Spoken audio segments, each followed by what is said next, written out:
Homework in PE. Are you having a laugh? By Andrew Sprake.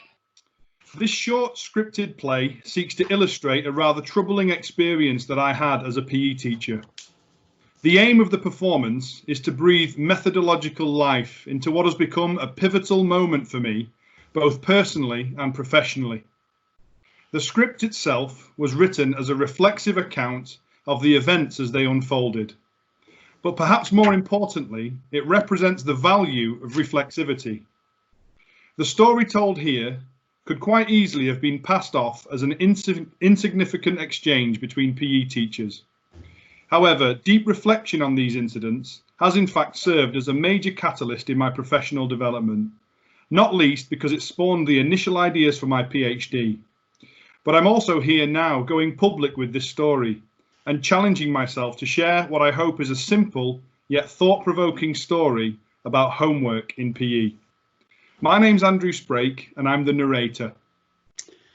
My name's Clive Palmer and I'm acting the role of Mr. Sprake. I'm Danny Lee and I will be Mr. Witt. I'm Joe Pryle and I'm playing Miss Lamb.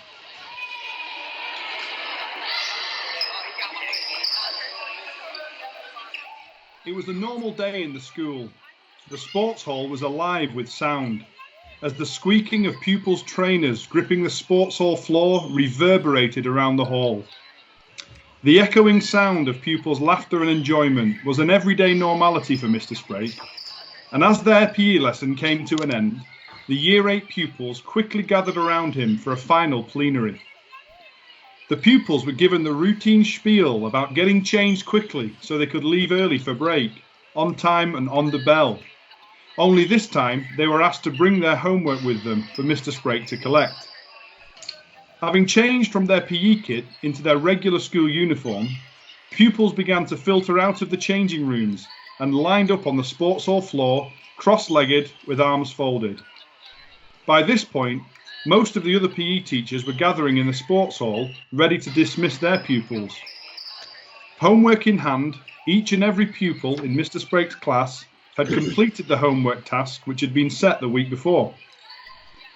The key characters in this story include Mr. Sprake, a newly qualified teacher of physical education, Mr. Witt, an experienced PE teacher with a good standing in the school, and Miss Lamb, another experienced teacher who is responsible for girls' PE.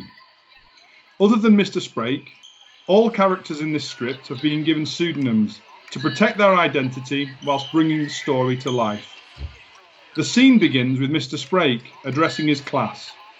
In his usual positive and optimistic tone, Mr. Sprake said to his class, Well done, everyone. What a good start to the day. It's really pleasing to see that you've all done your homework too. Fantastic. And I'm looking forward to reading it. Please make sure you have it to hand. I'll come down the line and collect it. Whilst the pupils are handing in their homework with an apparent sense of pride, Mr. Witt arrives in the sports hall with his Year 8 class following close behind. They had been outside for a football lesson. Addressing his pupils at the changing room entrance, Mr. Witt roars, Right then, you lot. Go and get changed. Line up out here when you're ready.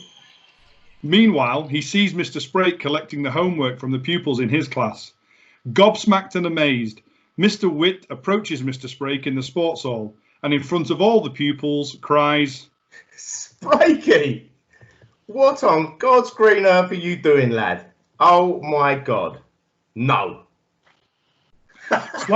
Slightly confused, Mr. Sprake responds, What do you mean?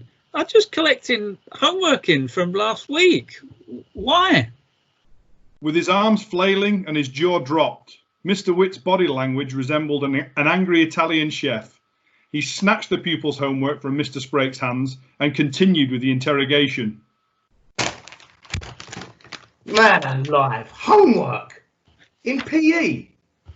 Are you having a laugh? By this point, Mr. Sprake is about halfway down the line as he continued to collect the other pupils' homework. Deliberately loud, as to ensure that his pupils hear his faith in what they had been asked to do, Mr. Sprake said, Yeah, excuse me. Yeah, I sent them some homework last week. We've been looking at the importance of rules.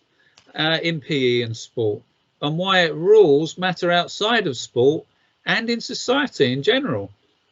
I think there's a lot to be learned through PE in this way, don't you, Mr. Witt?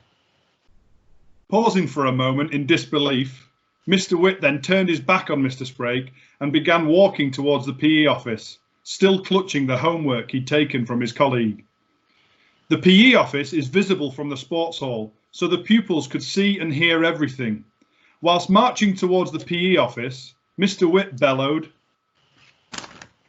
"This geezer's having a laugh. Never in my life. Oh my God." Arriving at the PE office, where the other teachers had gathered after they dismissed their pupils, Mr. Witt continued to shout, "Oi, miss, have you seen this? Sprake is giving the year 8's pupils homework." The PE office erupts with a mixture of mumblings and muted laughter, while Mr. Sprake dismisses his class. Well done, everyone. I've been really impressed with your efforts today, and I'll get this homework back to you next week, I promise.